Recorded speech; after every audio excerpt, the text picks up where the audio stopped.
Hey guys, कैसे हैं आप सब। आज हमारा क्लास 9th का लेक्चर नंबर 6 है, साइंस का सेकंड चैप्टर का is matter around us pure का। लेक्चर नंबर 5 तक हमने जितने भी टॉपिक्स थे सब डिटेल में डिस्कस कर लिए थे। आज ये लास्ट लेक्चर है इस चैप्टर का, लेक्चर नंबर 6। आज का जो हमारा मेन टॉपिक है वो है सेपरेशन टेक्निक्स डिस्कस करेंगे हम, जो लास्ट टॉपिक है इस चैप्टर का। फिर उसके बाद ये चैप्टर फिनिश हो जाएगा हमारा। लास्ट लेक्चर में लेक्चर नंबर 5 में हमारा एक टॉपिक जो है वो छूट गया था, फिजिकल एंड केमिकल चेंजेस। तो फिजिकल एंड केमिकल चेंजेस भी इसी लेक्चर में कवर करेंगे। तो पहले हम फिजिकल एंड केमिकल चेंजेस पढ़ेंगे, उसके बाद हमारा जो आज का मेन टॉपिक है सेपरेशन टेक्निक्स वो डिस्कस करेंगे। तो चलिए फिजिकल एंड केमिकल चेंजेस पढ़ते हैं। फिजिकल चेंज का मतलब है वो चेंज जिसमें फिजिकल प्रॉपर्टीज में चेंज आना। अब फिजिकल प्रॉपर्टीज क्या होती है? फिजिकल प्रॉपर्टीज वो होती हैं जो आप ऊपर से देख सकते हो, किसी भी चीज़ की ऊपर से जो उसकी देख सकते हो। जैसे कि कलर हो गया, उसकी डेंसिटी हो गई, उसकी मेल्टिंग पॉइंट, बॉइलिंग पॉइंट हो गई, हार्डनेस हो गई, सॉफ्टनेस हो गई, साइज हो गया। तो ये सारी चीज़ें जो है, अगर कभी ये सब चीज़ें चेंज होती हैं तो इन्हें हम बोलते हैं फिजिकल चेंज होना, यानी ऊपर से चेंज आना, फिजिकली चेंज होना। लेकिन और ये क्या होता है? फिजिकल चेंज एक टेम्पररी चेंज होता है। टेम्पररी चेंज का मतलब ये होता है कि वो दोबारा वैसे ही रिगेन हो सकता है। इनमें एक प्रॉपर्टी होती है फिजिकल चेंज की कि वो दोबारा से जैसे पहले थी सेम वैसे दोबारा भी हो सकती है। तो इसे ये एक टेम्पररी चेंज है कि कुछ टाइम के लिए चेंज हुआ, फिर लेकिन थोड़ी देर बाद फिर वैसी हो जाएंगी। तो ये क्या है? फिजिकल चेंज है। अब इससे क्या होता है? फिजिकल चेंज में हमारा कोई नया सब्सटेंस फॉर्म नहीं होता है, कोई भी नया सब्सटेंस फॉर्म नहीं होता है। तो ये फिजिकल चेंज। अगर कोई फिजिकल चेंज की डेफिनेशन पूछेगा तो आप इतने ही लिखेंगे, आप physical change is the change in which physical properties of the substance like color, hardness, density, melting and boiling point etc. size भी हो सकता है, चेंज हो जाता है temporary and no new substance are formed. ये इंपॉर्टेंट पॉइंट है कि कोई नया सब्सटेंस फॉर्म नहीं होता इसमें, वही सेम चीज़ रहती है, कुछ नया चीज़ नहीं मिलती हमें फिजिकल चेंज होने के बाद। एग्जाम्पल है फ्रीजिंग ऑफ वाटर।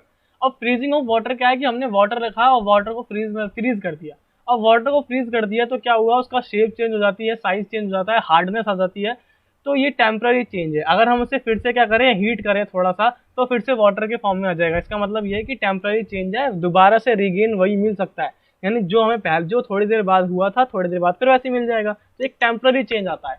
तो फिजिकल चेंज एक टेम्पररी चेंज होता है और कोई नया सब्सटेंस नहीं मिलता हमें इसमें। जैसे वाटर था वो फ्रीज हो गया, तो ऐसा मतलब नहीं है कि आइस है, वो अभी भी वाटर का ही फॉर्म है, बस कुछ नया हमें कुछ फॉर्म नहीं हुआ हमारे लिए। बॉइलिंग ऑफ वाटर जब हम करेंगे तो वाटर जो है इवोपरेट हो जाएगा, दोबारा से अगर हम उसे कंडेंस करेंगे तो दोबारा हमें वाटर मिल जाएगा। तो इससे क्या मतलब ये है कि ये भी एक टेम्पररी चेंज है और दोबारा से रिगेन हो जाता है, रिवर्ट हो जाता है। ये ध्यान रखिएगा। तीन चीज हैं फिजिकल चेंजेस में, वो आपको ध्यान रखना है। कोई भी नया सब्सटेंस फॉर्म नहीं होता, फिजिकल प्रॉपर्टीज ही बस चेंज होती हैं उसकी, और ये एक रिगेन हो सकता है, टेम्पररी होता है। ओके, तो ये कुछ एग्जांपल से आप देख लीजिएगा। मेल्टिंग ऑफ आइस भी वही है, dissolution of salt in water भी एक उसी का एग्जांपल है। अब देखते हैं केमिकल चेंज क्या होता है। सो केमिकल चेंज क्या है? केमिकल चेंज वो होता है जिसमें उसकी केमिकल प्रॉपर्टीज चेंज होती हैं। अब केमिकल प्रॉपर्टीज क्या होता है? केमिकल प्रॉपर्टीज का मतलब है कि उसकी कंपोजिशन चेंज हो जाती है और कंपोजिशन चेंज होने के बाद हमें एक नया सब्सटेंस फॉर्म हो जाता है, एक नया सब्सटेंस मिलता है हमें। पूरी की पूरी प्रॉपर्टीज उसकी चेंज हो जाती हैं। तो अगर कोई डेफिनेशन पूछेगा और आपको एग्जाम में आती है तो आप ये लिखेंगे, a chemical change is the change in which a substance is transformed into a new substance. एक नया सब्सटेंस मिल जाता है जिसकी प्रॉपर्टीज पूरी चेंज हो जाती हैं विद इंटायरली न्यू प्रॉपर्टीज। पूरी की पूरी प्रॉपर्टीज चेंज हो जाती हैं, कुछ नई प्रॉपर्टीज आती हैं। और इसमें क्या होता है, ये टेम्पररी चेंज नहीं होता है, एक परमानेंट चेंज होता है। परमानेंट चेंज का मतलब है रिवर्ट नहीं हो सकता बैक, रिवर्ट बैक नहीं हो सकता। अगर कोई सब्सटेंस बन गया तो बन गया, दोबारा से हम वैसे उसमें नहीं कर सकते। एग्जाम्पल देखते हैं, एग्जाम्पल से ज़्यादा अच्छे समझ में आएगा। बर्निंग ऑफ पेपर, हमने क्या करा, पेपर को जला दिया। पेपर को जलाने के बाद ऐश में कन्वर्ट हो जाएगा, राख में। अब वो राख जो बन गई, हम उस राख से कुछ दोबारा से पेपर नहीं बना सकते, और राख हमारे लिए एक नया सब्सटेंस मिला। हमें एक नया सब्सटेंस मिला, पहले पेपर था, अब राख मिली, एक नया सब्सटेंस मिला। पूरी की पूरी कंपोजिशन चेंज हो गई। पेपर की अलग प्रॉपर्टीज थी, राख की अलग प्रॉपर्टीज मिलेंगी हमें, पूरी की पूरी प्रॉपर्टीज चेंज हो गई। दोबारा रिवर्ट भी नहीं हो सकता है, टेम्पररी नहीं है, परमानेंट हो चुका है वो। ऐसा नहीं है राख को हम दोबारा से पेपर बना सकते हैं। तो एक केमिकल चेंज होता है। रस्टिंग ऑफ आयरन का भी यही एग्जाम्पल है। जंग लग जाती है जब आयरन में, तो दोबारा वो आयरन में कन्वर्ट नहीं हो सकता, वो खराब हो चुका है, रस्ट हो चुका है। कुकिंग ऑफ फूड को अगर हम पका लें तो दोबारा उसे हम कच्चा नहीं कर सकते। तो ये भी क्या है, केमिकल चेंज का एग्जाम्पल है। देखते हैं केमिकल चेंजेस में क्या क्या डिफरेंस है दोनों के बीच डिफरेंस ये है कि फिजिकल चेंज में सिर्फ फिजिकल प्रॉपर्टीज चेंज होती हैं, जबकि केमिकल चेंज में केमिकल प्रॉपर्टीज चेंज होती हैं। और फिजिकल प्रॉपर्टीज भी चेंज हो सकती हैं और नहीं भी हो सकती हैं। केमिकल प्रॉपर्टीज में केमिकल चेंज में केमिकल प्रॉपर्टीज तो चेंज होंगी ही होंगी, साथ में उसकी फिजिकल प्रॉपर्टीज भी चेंज हो सकती हैं और नहीं भी हो सकती हैं। ओके, जो दूसरा है हमारा वो है substance change in physical state but original state regain. Physical change में फिजिकल चेंज होता है, फिजिकल स्टेट जो जाती है उसकी चेंज हो जाती है, यानी साइज मैटर करता है, साइज चेंज हो जाता है, कलर चेंज हो जाता है, ह्यूमिडिटी डेंसिटी कम हो जाती है, चेंज हो जाती है, लेकिन वो दोबारा से रिगेन हो सकता है। लेकिन केमिकल चेंजेस में ऐसा नहीं हो सकता, दोबारा से वो रिगेन नहीं होगा, हमारा ओरिजिनल फॉर्म जो होगी वो नहीं मिलेगी, वो परमानेंट चेंज होता है। और द आइडेंटिटी और specific properties of a substance are maintain, और इसमें जो उसकी आइडेंटिफिक और स्पेसिफिक सब्सटेंस होती हैं वो मेंटेन रहती हैं, वो चेंज नहीं होती हैं। लेकिन इसमें जो भी प्रॉपर्टीज होती हैं वो सब कुछ चेंज हो जाती है केमिकल में। कोई भी जो उसकी आइडेंटिटी प्रॉपर्टी होती है, कागज की आइडेंटिटी प्रॉपर्टी, अगर बर्निंग ऑफ पेपर की बात करें तो पेपर की जो आइडेंटिटी प्रॉपर्टी है, जो उसकी मेन प्रॉपर्टी है, वो भी नहीं बचती है, वो भी सेम चेंज हो जाती है। The change is temporary, physical change जैसा कि मैं आपको बता रहा हूँ कि चेंज टेम्पररी होता है और ये परमानेंट चेंज होता है केमिकल चेंज। एनर्जी में भी अकर और not occur, energy always change occur. क्या होता है, फिजिकल चेंज में उसकी एनर्जी में चेंज आ भी सकता है और नहीं भी आ सकता, लेकिन केमिकल चेंज में हमेशा उसकी एनर्जी में चेंज आता है। तो ये कुछ 5 प्रॉपर्टीज, कुछ 5 डिफरेंस है। सो आज का जो हमारा मेन टॉपिक था, आज का जो हमारा इम्पोर्टेंट टॉपिक था सेपरेशन टेक्निक्स, वो स्टार्ट करते हैं अब। सेपरेशन टेक्निक्स में क्या होता है कि हम क्या करते हैं, जो भी मतलब जितने भी 2 मिक्सचर्स होते हैं, 2 या 2 से ज़्यादा कितने भी सब्सटेंस का हम मिक्सचर बनाते हैं, वो एक तरह का मिक्सचर होता है। अगर वो मिक्सचर है तो उन मिक्सचर्स के सब्सटेंसेस को हम कैसे अलग अलग कर सकते हैं, कैसे सेपरेट कर सकते हैं, हमें वापस कैसे चीज़ें मिल सकती हैं दोबारा, ये सारी चीज़ों को हम कैसे सेपरेट करते हैं सेपरेशन टेक्निक से। कई सारी टेक्निक्स हैं जिनका हम यूज़ करते हैं और उनको वापस जैसे हमें चाहिए थे वैसे हमें मिलते हैं, और उनका मिक्सचर जो होता है वो मिक्सचर अलग अलग हो जाता है। वो दोनों के दोनों सब्सटेंस या तीनों के तीनों जितने भी सब्सटेंसेस से मिक्सचर बना हुआ है वो सारे के सारे सब्सटेंस अलग अलग हो जाते हैं। तो ये है हमारी सेपरेशन टेक्निक्स। तो सबसे पहला जो टाइप आता है, टाइप ए में, वो आता है सॉलिड लिक्विड मिक्सचर। अगर कभी सॉलिड और लिक्विड का मिक्सचर है तो उस मिक्सचर को हम कैसे किस किस टेक्निक से अलग अलग कर सकते हैं, तो वो हम पढ़ते हैं। तो सबसे पहला जो मेथड है वो है हमारा इवापोरेशन। ये मैंने एक टेबल के थ्रू आपको बताने की कोशिश करी है ताकि आपके लिए थोड़ा सा ईजीएस्ट वे लगा मुझे, जिससे आप काफ़ी जल्दी अंडरस्टैंड कर पाएंगे और आपको थोड़ी सी कन्फ्यूज़न नहीं होगी। कन्फ्यूज़न इसलिए नहीं होगी बिकॉज बहुत सारे सेपरेशन टेक्निक्स हैं और बच्चे क्या हो जाते हैं, कन्फ्यूज हो जाते हैं कि कौन सी सेपरेशन टेक्निक्स में कौन सा प्रिंसिपल या क्या वर्किंग थी उसकी और कैसा वो काम करता है। तो बहुत सारी टेक्निक्स हैं, अगर हम सब उन सबको साथ में लेकर पढ़ेंगे तो शायद हमारे लिए थोड़ा सा बेनिफिशियल रहेगा और हम जल्दी अंडरस्टैंड कर पाएंगे चीज़ों को। तो इसलिए मैंने एक टेबल के थ्रू आपको समझाने की कोशिश कर रहा हूँ आज कि सबसे पहला जो हमारा मेथड है वो है हमारा इवापोरेशन। इवापोरेशन में क्या है, फिर उसका प्रिंसिपल है, उसका एप्लीकेशन लिखा हुआ है हर एक मेथड का। तो अब इवेपोरेशन क्या होता है, अब इवेपोरेशन क्या होता है, इवेपोरेशन में क्या है, हमने क्या करा, किसी भी 2 सॉलिड या एक लिक्विड को मिक्स कर रखा है, यानी सॉलिड जो है वो लिक्विड में डिजोल्व है और डिजोल्व होने के बाद हमें क्या चाहिए, अब अलग करना है। तो जब कभी भी हम ऐसा करेंगे तो क्या करेंगे, इवेपोरेट कर देंगे। इवेपोरेट करने का मतलब होता है वो, जैसे सुना होगा, भाप बन जाती है चीज़, वेपर्स में कन्वर्ट हो जाते हैं, और जैसे वो वेपर में कन्वर्ट हो जाएंगे तो बाकी का जो चीज़ है वो हमें वहीं पे मिल जाएगा, अलग अलग हो जाएंगी। फॉर एग्जाम्पल, हम एग्जाम्पल से समझते हैं। एग्जाम्पल है जैसे कि हमने सॉल्ट प्लस वाटर का एक सॉल्यूशन बनाया, यानी सॉलिड था सॉल्ट एंड वाटर जो है वो लिक्विड, इन दोनों का मिक्सचर बनाया। तो ये क्या है, सॉल्ट जो है वो डिजोल्व हो गया लिक्विड के अंदर यानी वाटर के अंदर, जिससे क्या होगा कि हम इवापोरेशन मेथड यूज़ करेंगे और इवापोरेशन मेथड से क्या होगा, जो वाटर है वो इवेपोरेट हो जाएगा। इवेपोरेट होने का मतलब है कि वो वेपर, जो वाटर है वो वेपर की फॉर्म में बन जाएगा और इवेपोरेट हो जाएगा, भाप बन के उड़ जाएगा और सिर्फ हमें क्या मिल जाएगा, सॉल्ट मिल जाएगा। इससे हमने क्या कर लिया, सॉल्ट प्लस वाटर का जो सॉल्यूशन था, सॉल्ट सॉल्यूशन, उससे हमने सॉल्ट को सेपरेट कर लिया, सॉल्ट को सेपरेट कर लिया। अगर हम चाहें तो वाटर को भी कर सकते हैं, यानी सॉल्ट और वाटर हमें दोनों अलग अलग मिल जाएंगे अगर हम चाहें तो। कैसे करेंगे कि जो हमने वाटर इवोपरेट किया है उसको दोबारा से कंडेंस कर लेंगे। कंडेंस करने का मतलब होता है कि हम उसको दोबारा से ठंडा कर लेंगे। जब उसको हमने इवोपरेट किया था तो वेपर्स की फॉर्म में कन्वर्ट हो गया था, अगर उसको दोबारा से ठंडा कर लेंगे तो वो हमारा ठंडा करने की जो प्रोसेस होती है उसको हम कंडेंस बोलते हैं, कंडेंसेशन। तो कंडेंस कर लेंगे तो वाटर भी हमें दोबारा मिल जाएगा। तो अब बस इतना समझिए कि इवापोरेशन एक टेक्निक है जिससे हम क्या करते हैं, किसी भी सॉलिड सब्सटेंस जो होता है, जो कि डिजोल्व हुआ होता है लिक्विड में, वो लिक्विड तो इवापोरेट हो जाता है यानी भाप बन के उड़ जाता है, और जो सॉलिड होता है वो वहीं पर रह जाता है। तो इससे हमें सॉलिड हम सेपरेट कर लेते हैं उसमें से। सबसे पहली टेक्निक थी हमारी इवापोरेशन। दूसरी जो टेक्निक है वो है हमारी सेंट्रीफ्यूगेशन। अब सेंट्रीफ्यूगेशन को अगर हम समझने की कोशिश करें तो ये कैसे होती है, डेंसिटी के बेसिस पे ये जो मेथड है वो डेंसिटी के बेसिस पे सेपरेट करता है चीज़ों को। डेंसिटी के बेसिस का मतलब ये है कि अगर जब कभी भी सेंट्रीफ्यूगेशन का मतलब क्या होता है, सबसे पहले तो हम सेंट्रीफ्यूगेशन का मतलब समझते हैं। सेंट्रीफ्यूगेशन का मतलब होता है कि सेंटर से उसको गोल गोल घुमाना, कुछ इस तरीके से गोल गोल घुमाना। जैसे कि हम कभी चीनी मिलाते हैं अपने दूध में, या चीनी मिलाते हैं शुगर जो है वो सॉल्ट सॉल्यूशन बनाते हैं, तो सॉल्ट को जिस तरह से ग्लास में मिलाते हैं, अगर वो मेथड जो है उसे हम बहुत जल्दी जल्दी करें तो उसे बोलते हैं सेंट्रीफ्यूगेशन।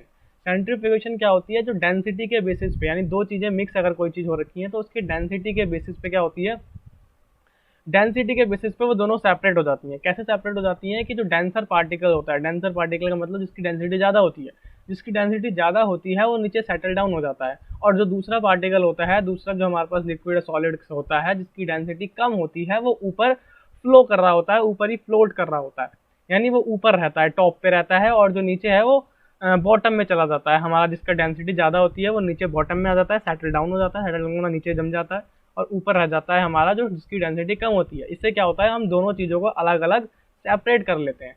तो ये एक सेपरेशन टेक्निक है सेंट्रीफ्यूगेशन। सेंट्रीफ्यूगेशन होती है कि हम उसे स्पिन करते हैं बहुत तेज से, रैपिडली स्पिन करते हैं, और जिससे क्या होता है, जो मिक्सचर होता है वो एक तो मिक्सचर है, उसमें एक की डेंसिटी हैवी होती है और एक की डेंसिटी लाइटर होती है, तभी हम इसको यूज़ कर सकते हैं।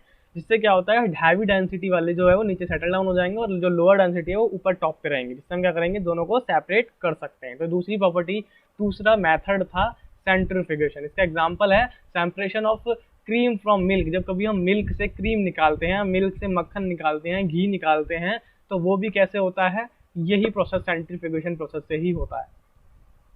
ओके, तो थर्ड जो हमारा मेथड है, थर्ड जो हमारी टेक्निक है सेपरेशन टेक्निक, वो है क्रोमेटोग्राफी।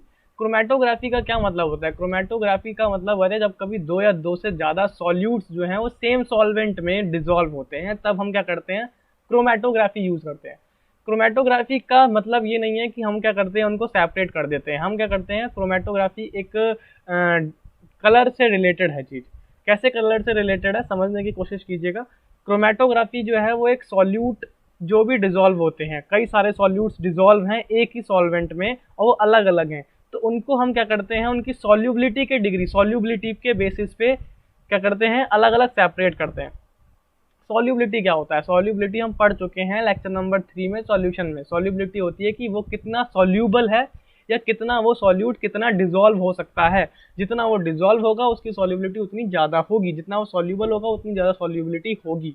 तो सॉल्युबिलिटी के बेसिस पे हम सॉल्यूट्स को क्या करते हैं, सेपरेट करते हैं। ये जो क्रोमेटोग्राफी है, ये जो है ज़्यादातर कलर के बेसिस, कलर के लिए यूज़ की जाती है। यानी डाई है, उस डाई में बहुत सारे कलर्स हैं, हमें क्या कलर करना है, कलर्स को अलग अलग सेपरेट करना है। क्रोमेटोग्राफी जो मतलब है, क्रोमेटो जो का मतलब होता है कलर से रिलेटेड चीज़। तो इसका एग्जाम्पल जो है वो भी ऐसा ही है कि जब हम कभी डाई होती है, डाई के अंदर बहुत सारे कलर मिक्स होते हैं, हम क्या करते हैं, उसको डाई में से बहुत सारे कलर्स को अलग अलग सेपरेट करते हैं। कैसे करते हैं, हम क्या करते हैं, पहले एक स्ट्रिप ले लेते हैं, पेपर की एक स्ट्रिप लेते हैं, उससे क्या करते हैं, स्ट्रिप पे वो डाई को रखते हैं। उस डाई जो होती है, डाई का जो भी थोड़ा सा हिस्सा होता है वो उसमें रखते हैं, और क्या करते हैं, एक वाटर लेते हैं और उस वाटर में वो पेपर को डिप करते हैं, डुबो देते हैं, डिप कर देते हैं। जिससे क्या होता है, वाटर क्या करता है, राइज करता है ऊपर की तरफ, और राइज करते करते करते करते जो क्या कहते हैं, डाई में जितने भी कलर्स होते हैं वो धीरे धीरे स्प्लिट हो जाते हैं। फॉर एग्जाम्पल, अगर एक इतना सा पेपर है और हमने यहाँ पर इस जगह पर डाई रखी है, तो वो ऊपर चले जाते हैं और अलग अलग कलर में स्प्लिट हो जाते हैं, जिससे हमारे कलर्स जो हैं वो अलग अलग डिस्ट्रीब्यूट हो जाते हैं। कलर्स अलग अलग कलर्स क्या हो जाते हैं, हमारे डिस्ट्रीब्यूट हो जाते हैं, अलग अलग कलर्स सेपरेट हो जाते हैं, हम कह सकते हैं सेपरेट हो जाते हैं। तो क्रोमेटोग्राफी जो है वो यूज़ होती है डिग्री ऑफ सॉल्युबिलिटी के ऊपर। अगर हम अपने इस केसेस में देखें, लिक्विड सॉलिड का मिक्सचर है तो कैसे करेंगे, तो क्रोमेटोग्राफी जो है वो सॉल्युबिलिटी के बेसिस पे होती है। जितनी ज़्यादा सॉल्युबिलिटी होगी, और जैसे कि दो सॉल्यूट्स हैं, एक की ज़्यादा सॉल्युबिलिटी और एक की कम सॉल्युबिलिटी, तो सॉल्युबिलिटी के बेसिस पे हम उन्हें सेपरेट करते हैं। तो ये एक सेपरेशन टेक्निक है। वरना ज़्यादातर जो क्रोमेटोग्राफी होती है वो कलर के बेसिस पे होती है, लेकिन यहाँ पर कलर नहीं है क्योंकि हमारा चैप्टर सॉलिड लिक्विड का मिक्सचर है, इसमें टाइप जो है वो सॉलिड लिक्विड का मिक्सचर है। तो उन्हें अलग अलग करना है। तो यहाँ पर हम कलर नहीं देखते, वही सेम टेक्निक यूज़ करते हैं, लेकिन कलर के बेसिस पर नहीं, सॉल्युबिलिटी के बेसिस पे, क्योंकि सॉल्यूट की सॉल्युबिलिटी ही हम जानते हैं, उसके अलावा कुछ नहीं, कलर नहीं जानते, कलर मैटर नहीं करता है यहाँ पे सॉल्यूट का। ओके, तो ये थर्ड हमारी जो थर्ड टेक्निक थी सेपरेशन टेक्निक वो थी। फोर्थ सेपरेशन टेक्निक फिल्ट्रेशन है। नॉर्मल सी जो टेक्निक होती है फिल्ट्रेशन कैसे करते हैं, अगर हम लिक्विड और सॉलिड को अलग अलग करना है, अगर लिक्विड और सॉलिड वो है आपस में मिक्स नहीं हुए हैं, डिजोल्व नहीं हुए हैं पूरी तरीके से, तो क्या कर सकते हैं उन्हें, फॉर एग्जाम्पल आपने देखा होगा सीविंग होती है, सीविंग का मतलब छान सकते हैं उन्हें। जैसे कि जैसे हमने क्या करा, फिल्ट्रेशन लगाया, फिल्ट्रेशन में क्या होगा, जो वाटर होगा या लिक्विड होगा वो एक तरफ फिल्टर हो जाएगा और बाकी जो चीज़ें हैं सॉलिड है वो एक तरफ बच जाएंगी। तो फिल्ट्रेशन एक नॉर्मल सी हमारी टेक्निक है जिसमें हम फिल्टर करते हैं चीज़ों को। फिल्टर का मतलब अलग अलग करते हैं, बीच में कुछ ऐसी चीज़ लगा देते हैं जिससे एक चीज़ तो पास हो सकती है लेकिन दूसरी चीज़ पास नहीं हो सकती है। तो ये फिल्ट्रेशन वो टेक्निक है। एग्जाम्पल जो है इसका एप्लीकेशन वो है कॉमन सॉल्ट प्लस सैंड। अगर हम सैंड को और कॉमन सॉल्ट को अलग अलग करेंगे तो सैंड अगर सैंड का साइज बहुत छोटा है, सैंड का मतलब होता है आपने देखा होगा सैंड रेत को बोलते हैं, तो रेत की पतली होती है बहुत सॉल्ट से भी, तो उससे हम क्या कर सकते हैं, जब उसे हम फिल्टर करेंगे तो सैंड एक तरफ आ जाएगी और जो सॉल्ट होगा वो अलग बच जाएगा। तो इससे हम सॉल्ट को सैंड को क्या कर सकते हैं, अलग अलग कर सकते हैं फिल्ट्रेशन में। और भी सारी चीज़ें कर सकते हैं हम फिल्ट्रेशन में, जरूरी नहीं है कि सैंड और कॉमन सॉल्ट और सैंड को ही करें, और भी बहुत सारी चीज़ें जिन्हें हम फिल्टर कर सकते हैं। ओके, तो ये फोर्थ टेक्निक थी हमारी जिससे हम सॉलिड लिक्विड के मिक्सचर को अलग अलग कर सकते हैं। अब हम देखते हैं अगर सेडिमेंटेशन है। सेडिमेंटेशन एक ऐसी टेक्निक है जो हिट्रोजिनस के लिए यूज की जाती है। हिट्रोजिनस कौन से होते हैं, जो कंप्लीटली मिक्स नहीं हो पाते, कंप्लीटली मिक्स नहीं हो पाते। सेडिमेंटेशन का मतलब होता है सेटल डाउन होना, सेडिमेंटेशन का मतलब होता है सेटल डाउन होना। तो क्या होता है, जो हिट्रोजिनस मिक्सचर होता है उसको हम क्या कर देते हैं, ऐसे ही छोड़ देते हैं कुछ टाइम के लिए और उसे बिल्कुल भी डिस्टर्ब नहीं करते, जिससे क्या होता है जो अनडिजॉल्व सब्सटेंस होता है, जो कि डिजॉल्व नहीं हुए होते हैं, वो नीचे सेटल डाउन हो जाते हैं। जो डिजॉल्व नहीं हुए होते हैं वो नीचे सेटल डाउन हो जाते हैं और बाकी का जो सॉल्यूट है या फिर सॉल्वेंट है वो ऊपर रह जाता है। तो अब हम क्या कर सकते हैं, उसको अलग कंटेनर में कलेक्ट कर सकते हैं जो ऊपर रह गया, और जो नीचे सेटल डाउन है उसको उसी में रहने दे सकते हैं। तो सेडिमेंटेशन एक ऐसा प्रोसेस है। सेडिमेंटेशन का जो एग्जांपल देखेंगे एप्लीकेशन तो आपको ज़्यादा क्लियर होगा। सैंड प्लस वाटर में क्या होगा, सैंड जो होगी वो कुछ टाइम के बाद, जब तक हम मिक्स करेंगे तब तक तो मिक्स हो जाएगी, लेकिन कुछ टाइम के बाद वो क्या होगी, नीचे सेटल डाउन हो जाएगी, नीचे बैठ जाएगी, और फिर हम वाटर को अलग किसी और कंटेनर में डाल सकते हैं जो कि ऊपर टॉप पे होता है। तो ये सेडिमेंटेशन की टेक्निक थी, fifth technique. Sixth technique solid और लिक्विड के मिक्सचर को अलग अलग करने की एक लास्ट और सिक्स्थ टेक्निक ये है कि अब जो भी कोई प्योर सॉलिड्स होते हैं उन्हें हम क्या कर सकते हैं, क्रिस्टल्स की फॉर्म में अलग अलग कर सकते हैं। जैसे कि सॉल्ट जो होता है, नमक जो होता है, वो हमें समुद्र से उस फॉर्म में नहीं मिलता जिस फॉर्म में हमें घर में मिलता है, क्योंकि हम क्या करते हैं, क्रिस्टल की फॉर्म में क्रिस्टलाइजेशन करते हैं उसका। क्रिस्टलाइजेशन कैसे होता है, इसमें हम एलम यूज करते हैं। एलम आपने सुना होगा, फिटकरी को बोलते हैं इंग्लिश में, हाँ फिटकरी को इंग्लिश में एलम बोलते हैं, और एलम यूज करते हैं क्रिस्टलाइजेशन प्रोसेस में। उसमें क्या करते हैं हम, जितने भी हमारा सॉलिड लिक्विड का मिक्सचर होता है तो उसमें हमें सॉलिड चाहिए होता है, तो लिक्विड को अलग करने के लिए और सॉलिड को सिर्फ सॉलिड चाहिए के लिए हम सॉलिड के क्रिस्टल्स फॉर्म करते हैं एलम की यूज करके, फिटकरी की मदद से।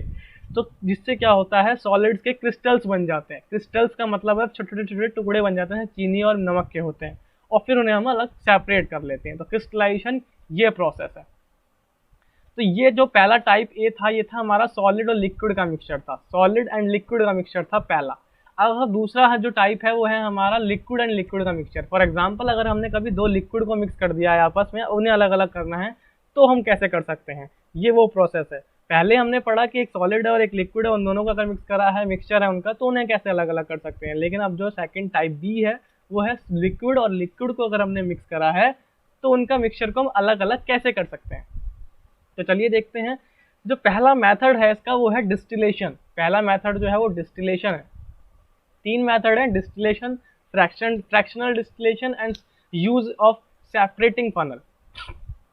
तो देखते हैं, पहला मेथड है डिस्टिलेशन। डिस्टिलेशन क्या होता है, डिस्टिलेशन कुछ नहीं होता, सिंपल से हमने क्या करा, दो लिक्विड है, वो दो लिक्विड जो मिसिबल लिक्विड्स होते हैं। अब मिसिबल लिक्विड्स क्या होते हैं, तो दो तरह के लिक्विड्स होते हैं, दो तरह के लिक्विड्स होते हैं, एक होते हैं मिसिबल लिक्विड्स और एक होते हैं इमिसिबल लिक्विड्स। मिसिबल लिक्विड्स वो लिक्विड्स होते हैं जो आपस में कंप्लीटली मिक्स हो सकते हैं, और इमिसिबल लिक्विड्स कौन से होते हैं, जो आपस में कंप्लीटली मिक्स नहीं हो पाते। For example oil and water ये आपस में कभी मिक्स नहीं होते, लेकिन फॉर एग्जाम्पल अगर हम कोई और दूसरा एग्जाम्पल लें जैसे वाटर एंड मिल्क, ये आपस में कंप्लीटली मिक्स हो जाते हैं, तो ये मिसिबल लिक्विड्स है। ओके, तो डिस्टिलेशन जो प्रोसेस है, डिस्टिलेशन टेक्निक मिसिबल लिक्विड्स के लिए जो है सही है, इमिसिबल लिक्विड्स के लिए यूज़ नहीं की जाती। इमिसिबल लिक्विड्स के लिए हम दूसरी टेक्निक यूज़ करते हैं, वो अभी हम पढ़ेंगे आगे। तो डिस्टिलेशन क्या है, वो टेक्निक है जब दो मिसिबल लिक्विड का मिक्सचर हो, फिर हम क्या, और उनके बीच में जो बॉइलिंग पॉइंट्स का जो बॉइलिंग पॉइंट हो वो उनके बीच में काफ़ी डिफरेंस होना चाहिए। फॉर एग्जांपल अगर एक का बॉइलिंग पॉइंट 100 डिग्री सेल्सियस है तो दूसरे का 50 डिग्री सेल्सियस होना चाहिए, या फिर 150 डिग्री सेल्सियस होना चाहिए, या 120 डिग्री सेल्सियस, या 90 डिग्री, मतलब डिफरेंस जो होना चाहिए वो ज़्यादा का होना चाहिए। इससे क्या करते हैं हम दोनों को, जो लिक्विड का मिक्सचर है उस मिक्सचर को बॉईल करते हैं। बॉईल करने से क्या होगा, जिसका बॉइलिंग पॉइंट कम होगा वो बॉईल हो जाएगा, और जैसे ही उसका बॉइलिंग पॉइंट से टेम्परेचर राइज करेंगे तो बॉइलिंग पॉइंट होने वाला जो क्या कहते हैं, जिसका बॉइलिंग पॉइंट आ चुका होगा, जिसका बॉइलिंग पॉइंट कम होगा, वो वेपर्स में कन्वर्ट हो जाएगा। वेपर में कन्वर्ट होने के बाद हम उसे क्या कर लेंगे, जितना भी सारे के सारा वेपर में कन्वर्ट, जैसे फॉर एग्जांपल लेके चलते हैं, हमने क्या करा, मिल्क का और वाटर का क्या करा, मिक्सचर बनाया। अब मिल्क और वाटर को हमें अलग अलग करना है, लेकिन हमें पता है मिल्क की क्या है, कम है बॉइलिंग पॉइंट, और वाटर का बॉइलिंग पॉइंट ज़्यादा है। तो क्या होगा, मिल्क के बन जाएंगे, वाटर का बॉइलिंग पॉइंट कम है, मान लेते हैं एक बार को एग्जाम्पल ले लेते हैं कि वाटर का बॉइलिंग पॉइंट कम है और मिल्क का बॉइलिंग पॉइंट बहुत ज़्यादा है। तो वाटर क्या करेगा, वाटर बॉयल तो होगा, साथ साथ बॉयल होगा, साथ साथ उसके वेपर्स बन जाएंगे। वेपर्स बनने के बाद जो मिल्क होगा, मिल्क बॉयल नहीं होगा, क्योंकि मिल्क का बॉइलिंग पॉइंट ज़्यादा है। इस वजह से मिल्क तो वैसे ही रहेगा, लेकिन वाटर का बॉइलिंग पॉइंट आ चुका होगा और वो वेपर्स में कन्वर्ट हो जाएगा। वेपर्स में कन्वर्ट होने के बाद मैंने आपको बताया भी, कंडेंसेशन एक प्रोसेस होती है। कंडेंसेशन प्रोसेस होती है कि जब कभी हम वेपर्स में उसको दोबारा से कंडेंस करें तो वापस वाटर की फॉर्म में मिल जाता है। कैसे कि लिक्विड है, लिक्विड को हमने हीट करा, हीट करने के बाद वो वेपर में कन्वर्ट हो गया। वेपर में कन्वर्ट होने के बाद वेपर्स, यानी आपने देखा होगा जब कभी आप किसी भी घर में जब कभी बर्तन गर्म हो जाता है, उसमें पानी रखा है, ऊपर से आप कुछ प्लेट वगैरह रख देते हो, जब प्लेट हटाते हो तो पीछे से ड्रॉपलेट्स होती हैं वाटर की, उन्हीं को हम वेपर्स बोलते हैं। फिर जब वेपर्स को दोबारा से ठंडा करते हैं तो वो दोबारा वाटर में कन्वर्ट हो जाता है। जब वेपर्स को दोबारा से ठंडा करते हैं, और वेपर्स को ठंडा करने की प्रोसेस को कंडेंसेशन बोलते हैं, तो दोबारा से जब उसे हम कंडेंस करते हैं तो वो वाटर में कन्वर्ट हो जाता है। लेकिन अब की बार हम अलग कंटेनर में कलेक्ट करते हैं, जिससे क्या होता है, मिल्क अलग वाटर अलग हो जाता है। यानी डिस्टिलेशन प्रोसेस ये है। डिस्टिलेशन प्रोसेस में क्या होता है, दोनों लिक्विड मिसिबल लिक्विड्स होने चाहिए, और दूसरी बात ये, उन दोनों के बीच का बॉइलिंग पॉइंट का डिफरेंस ज़्यादा होना चाहिए। फॉर एग्जाम्पल कि अगर कभी उन दोनों के बीच का डिफरेंस बहुत कम है तो दोनों के दोनों बॉयल हो जाएंगे और दोनों के वेपर्स बन जाएंगे, फिर हम उसे अलग अलग सेपरेट नहीं कर पाएंगे। तो ये था डिस्टिलेशन। अब दूसरा जो प्रोसेस है, जो हमारा सेपरेशन टेक्निक है, वो है हमारी फ्रैक्शनल डिस्टिलेशन। अब फ्रैक्शनल डिस्टिलेशन क्या होता है, तो फ्रैक्शनल डिस्टिलेशन से जो चीज़ नहीं हो सकती वो हम फ्रैक्शनल डिस्टिलेशन से करते हैं। डिस्टिलेशन से क्या नहीं हो सकती, डिस्टिलेशन से वो नहीं हो सकती जिन लिक्विड्स का बॉइलिंग पॉइंट बहुत पास पास में है, तो दोनों की दोनों ही वेपर बन जाएंगे। इसलिए हमने एक नई टेक्निक यूज़ करी, फ्रैक्शनल डिस्टिलेशन। फ्रैक्शनल डिस्टिलेशन उन लिक्विड्स के लिए है जिनका बॉइलिंग पॉइंट का डिफरेंस 25 केल्विन से भी कम है। यानी उन दोनों के बॉइलिंग पॉइंट के बीच का जो डिफरेंस है, यानी डिफरेंस बहुत कम है, 25 केल्विन के बीच, 25 केल्विन से भी कम है, तभी हम फ्रैक्शनल डिस्टिलेशन यूज़ करते हैं। इसमें भी क्या होता है, सेम वही तरीका होता है, लेकिन हम क्या कर देते हैं, अब की बार डिस्टिलेशन तो करते ही करते हैं, लेकिन बीच में एक फ्रैक्शंस बना देते हैं। वो फ्रैक्शंस का काम करते हैं, उन दोनों जितने भी लिक्विड्स होते हैं उनके वेपर्स को वापस कंडेंस तो करते हैं, लेकिन वो फ्रैक्शंस की हेल्प से क्या होते हैं, अलग अलग सेपरेट हो जाते हैं, तो ये है फ्रैक्शनल डिस्टिलेशन। सेम प्रोसेस है डिस्टिलेशन का, बस फ्रैक्शन में डिवाइड कर देते हैं उस कंटेनर को, जिससे कि फ्रैक्शन में डिवाइड करने का मतलब है कि उन्हें अलग अलग, जिससे कि हमारा जो भी सॉल्वेंट है, जो भी लिक्विड है, वो हमें अलग अलग मिले, दोनों मिक्स ना हो जाए फिर से, इसलिए हम फ्रैक्शनल डिस्टिलेशन यूज़ करते हैं। जो थर्ड, जो लास्ट टेक्निक है इस लिक्विड मिक्सचर की, वो ये है use of separating funnel.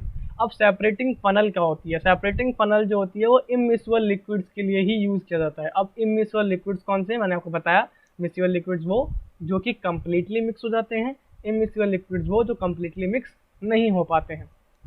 Okay, सो अब वो लिक्विड्स जो कम्प्लीटली मिक्स नहीं हो पाते हैं तो उनके लिए सेपरेटिंग फनल यूज़ की जाती है। सेपरेटिंग फनल कुछ नहीं है, बस ये है कि वो जो दो लिक्विड्स होते हैं जिनकी डेंसिटी ज़्यादा होगी वो नीचे होगा और जिसकी डेंसिटी कम होगी वो ऊपर होगा। तो सिंपल सा ये एक टेक्निक है, जिसकी डेंसिटी कम होगी वो ऊपर आ जाएगा, जिसकी डेंसिटी कम ज़्यादा होगी वो नीचे, क्योंकि वो दोनों इमिसिबल लिक्विड्स हैं, मिक्स नहीं हो सकते। इसी वजह से हम ऊपर वाले को अलग कंटेनर में कर लेते हैं और नीचे वाले को अलग कंटेनर में कर लेते हैं और दोनों को सेपरेट कर लेते हैं। जैसे for example oil plus water, oil और वाटर आपस में कभी मिक्स नहीं हो सकते। ऑयल की डेंसिटी ज़्यादा रहे इसलिए हमेशा ऑयल ऊपर रहता है, वाटर की डेंसिटी कम है इसलिए वाटर नीचे रहता है। तो ये जो था हमारा लिक्विड लिक्विड मिक्सचर का 3 सेपरेशन टेक्निक्स थे। आई होप कि आपको समझ में आ रहे होंगे। टाइप ए थी वो हमने सॉलिड लिक्विड मिक्सचर पढ़ा, टाइप बी जो थी वो लिक्विड लिक्विड मिक्सचर पढ़ा, टाइप सी जो है वो है हमारा सॉलिड सॉलिड। अब दोनों ही सॉलिड हैं मिक्सचर, अगर हमने ऐसा मिक्सचर बनाया जिसमें दोनों ही सब्सटेंस सॉलिड है, लिक्विड है ही नहीं, तो हम कैसे अलग अलग करेंगे। ये सारी चीज़ें जो मैं आपको पढ़ा रहा हूँ इसकी आपको मेथड्स तो याद होने ही चाहिए, साथ में कैसे यूज़ करते हैं ये भी पता होना चाहिए। इसलिए मैं आपको ये बता रहा हूँ कि कैसे इनका वर्किंग क्या है, और आपको प्रिंसिपल तो पता होना ही चाहिए कि ये किसके ऊपर बेस्ड है ये सारे के सारे टेक्निक्स, बिकॉज आपको पेपर में प्रिंसिपल लिखना है। और ऐसा नहीं है कि जो यहाँ पर प्रिंसिपल लिखा है आपको same to same as it is वैसा ही लिखना है, आप खुद का अपना भी लिख सकते हैं, लेकिन उसकी मीनिंग सेम होनी चाहिए, मीनिंगलेस नहीं होना चाहिए, मीनिंग सही होना चाहिए। ओके, सो सॉलिड जो टाइप सी है वो है solid solid mixture. Solid solid mixture क्या है कि अगर हमने दो सॉलिड्स को आपस में मिक्स कर दिया, एक मिक्सचर बना दिया, अब उन्हें अलग अलग कैसे करें। तो सबसे पहला जो है हमारा वो है हैंड पिकिंग। हैंड पिकिंग क्या है, जैसे कि फॉर एग्जांपल हमने क्या करा, राइस आपने देखा होगा जब हम चावल जो है वो बीनते हैं, चावल को अलग अलग करते हैं, चावल साफ करते हैं, तो उसमें जो छोटे छोटे पत्थर होते हैं, स्टोन्स होते हैं, उन्हें अलग कर देते हैं, तो उसे बोलते हैं हैंड पिकिंग। स्मॉल एक छोटी सी सबसे जल्दी होने वाली टेक्निक है, लेकिन हमें ज़्यादा बड़े लेवल पे नहीं कर सकते, इसलिए हमने और टेक्निक्स यूज़ करी हैं। ओके, तो हैंड पिकिंग है सबसे पहला टेक्निक, सब कुछ हम सब जानते हैं इसके बारे में। जैसे जो चावल साफ करते हैं, तो चावल में से जैसे साफ करते हैं वो हमारी हैंड पिकिंग टेक्निक है, खुद अपने हाथों से कर रहे हैं। उसमें क्या होता है कि जो स्टोन्स होते हैं वो हमारे लिए विजिबल होते हैं और साइज़ बड़ा होता है तो दिख जाते हैं, इसलिए हम अलग कर लेते हैं। लेकिन इन केस की विजिबल नहीं है तो हम बाकी दूसरे टेक्निक्स यूज़ करते हैं। दूसरा टेक्निक है हमारा सीविंग का। सीविंग का मतलब होता है किसी भी चीज़ को छानना या फिल्टर करना, कह सकते हो आप, फिल्टर करना या छानना। फॉर एग्जाम्पल जब ब्रांड ऑफ फ्लोर, फ्लोर क्या है, आटा, आटे में से आपने देखा होगा आटे को क्या करते हैं, छाना जाता है। आटे को जब छानते हैं तो क्या निकलता है, जो भी उसमें से जो वेस्ट या इम्प्योरिटीज़ होती हैं या जो एक्स्ट्रा होता है जो कि हमारे लिए सही नहीं है वो ऊपर रह जाता है, क्योंकि वो बहुत साइज़ बड़ा होता है और साइज़ बड़ा होने की वजह से वो छोटे साइज़ में से पास नहीं हो पाता। जबकि जो फ्लोर होता है, फ्लोर आटा होता है, वो नीचे फिल्टर हो जाता है और नीचे आ जाता है, पास हो जाता है, जिससे हम दोनों चीज़ों को अलग अलग कर लेते हैं। तो सीविंग कुछ नहीं है, एक जगह छानते हैं छन्नी से, वो एक टेक्निक है, उसको हम करते हैं जो घरों में यूज़ की जाती है। जो थर्ड जो हमारी टेक्निक है वो है मैग्नेटिक सेपरेशन। अब मैग्नेटिक सेपरेशन क्या होती है, मैग्नेटिक सेपरेशन है, जैसे इसका एप्लीकेशन देखिए, ज़्यादा आपको क्लियर होंगी चीज़ें। Iron plus sand, iron plus sand ये है कि अगर कभी बहुत छोटे छोटे आयरन की फिलिंग्स हैं, आयरन फिलिंग्स का मतलब है आयरन के बहुत छोटे छोटे टुकड़े हैं, वो क्या हुआ है मिट्टी में मिक्स हो गए हैं, मिट्टी के साथ मिक्स हो गए हैं, तो अब उन्हें एक एक करके हाथ से हैंड पिकिंग की मेथड या टेक्निक से हम नहीं कर सकते। तो उसके लिए हम क्या करेंगे, एक मैग्नेटिक सेपरेशन है, उसमें हम क्या करेंगे, एक मैग्नेट का यूज़ करेंगे, चुंबक का यूज़ करेंगे। वो चुंबक क्या करेगी, लोहे को चिपक जाएगी और जितना भी लोहा होगा वो हमारे पास उस चुंबक में चिपक कर आ जाएगा। एक मैग्नेट का यूज़ करते हैं और मैग्नेट क्या करती है, जितने भी आयरन पार्टिकल्स होते हैं उन सबको अट्रैक्ट कर लेती है, चिपका लाती है, उनके साथ अटैच हो जाते हैं और सारे के सारे हो जाते हैं, सारे के सारे आयरन के पार्टिकल्स हमें एक साथ मिल जाते हैं। जबकि सैंड जो है वो, या सैंड या जितना भी हमारा सॉइल है, मड है, मिट्टी है, वो नहीं चिपकती है उसके साथ। तो इससे हमें क्या कर सकते हैं, सेपरेशन टेक्निक है ये भी एक मैग्नेटिक सेपरेशन, इससे हम क्या कर सकते हैं, आयरन वाली चीज़ों को अलग कर सकते हैं। ओके, जो लास्ट टेक्निक है इस चैप्टर की, लास्ट सेपरेशन टेक्निक है इस चैप्टर की, वो ये है सब्लिमेशन। सब्लिमेशन में क्या होता है, सब्लिमेशन क्या करते हैं, हम सब्लाइम करते हैं। सब्लाइम का मतलब होता है किसी भी चीज़ को सॉलिड से गैसियस स्टेट में कन्वर्ट कर देना। अगर कोई एक चीज़ है जिसका टेम्परेचर, बॉइलिंग पॉइंट टेम्परेचर या मतलब सब्लाइम टेम्परेचर ज़्यादा है और एक का कम है। तो क्या करेंगे, कम वाले को सॉलिड, जो दोनों सॉलिड है, कम वाले को क्या कर देंगे, गैस में कन्वर्ट कर देंगे। सब्लिमेशन एक ऐसी टेक्निक है जिसमें हम किसी भी सॉलिड को डायरेक्ट गैस में कन्वर्ट कर देते हैं। मैंने आपको बताया कि अगर वेपर से ठंडा करेंगे और वाटर दोबारा लिक्विड में कन्वर्ट करते हैं तो उस प्रोसेस को बोलते हैं हम कंडेंसेशन। सब्लिमेशन हो, वैसी एक और प्रोसेस है सब्लिमेशन। सब्लिमेशन क्या करते हैं, हमारे पास कोई सॉलिड है, इसे इतना गर्म करते हैं कि ये डायरेक्ट लिक्विड में कन्वर्ट नहीं होता, डायरेक्टली किस में कन्वर्ट हो जाता है, गैस में कन्वर्ट हो जाता है। तो इस प्रोसेस को बोलते हैं सब्लिमेशन। अगर कभी दो ऐसे सॉलिड्स हैं जिनका टेम्परेचर काफ़ी जिनके बॉइलिंग टेम्परेचर में काफ़ी डिफरेंस है, तो एक को हम बॉयल करेंगे और डायरेक्टली गैस में कन्वर्ट कर देंगे और गैस क्या होगी, हट जाएगी, गैसेस फॉर्म में होगी और गैस अलग हो जाएगी और हमें जो बाकी का दूसरा सॉलिड होगा वो मिल जाएगा। तो ये भी एक टेक्निक है सब्लिमेशन। बस आप ये ध्यान रखिएगा कि सब्लिमेशन प्रोसेस में हम क्या करते हैं, डायरेक्टली सॉलिड को लिक्विड में कन्वर्ट कर देते हैं। ओके, तो ये 3 टाइप के टेक्निक्स थी हमारी सेपरेशन टेक्निक। आज का जो लेक्चर का मेन टॉपिक था कि पहले अगर सॉलिड लिक्विड का मिक्सचर होगा तो कैसे करेंगे, सॉलिड सॉलिड का होगा तो कैसे करेंगे, लिक्विड लिक्विड का होगा तो कैसे करेंगे, मिक्सचर होगा तो कैसे सेपरेट करेंगे। सारी टेक्निक्स थी, ये सारी की सारी टेक्निक्स आपके एनसीईआरटी की बुक में है और मैंने सारी की सारी टेक्निक्स आपको समझाने की कोशिश करी है। आई होप कि आपको भी समझ में आई होंगी। सो इसके बाद एक छोटी सी चीज़ और है, दो की सेपरेशन ऑफ एयर।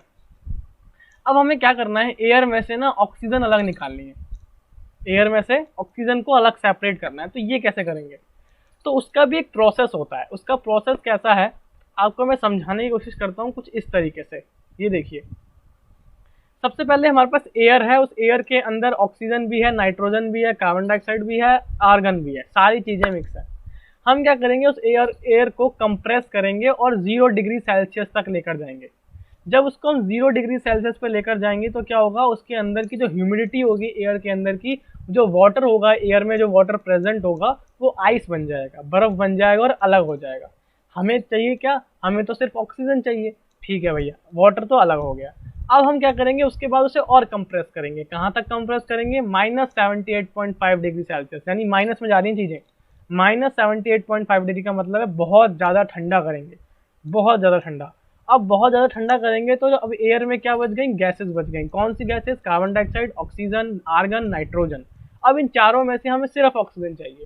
तो जब हम उसको कंप्रेस करेंगे -78.5 डिग्री सेल्सियस तक, तब हमारी कार्बन डाइऑक्साइड जो है वो क्या बन जाएगी, वो भी ड्राई आइस बन जाएगी। ड्राई आइस का मतलब सूखी बर्फ जैसे कह सकते हैं आप, एक बर्फ की तरह ठंडी हो जाएगी और अलग हो जाएगी, आइस बन जाएगी, एक सॉलिड का आइस बन जाएगा, उसे हम अलग कर देंगे। यानी हमारी कार्बन डाइऑक्साइड भी अलग हो गई, वाटर भी अलग हो गया। अब क्या बचा हमारे एयर में, अब हमारे एयर में बचा ऑक्सीजन, नाइट्रोजन एंड आर्गन। हमें क्या चाहिए, ऑक्सीजन। उसके बाद हम फर्दर उसे और कंप्रेस करेंगे।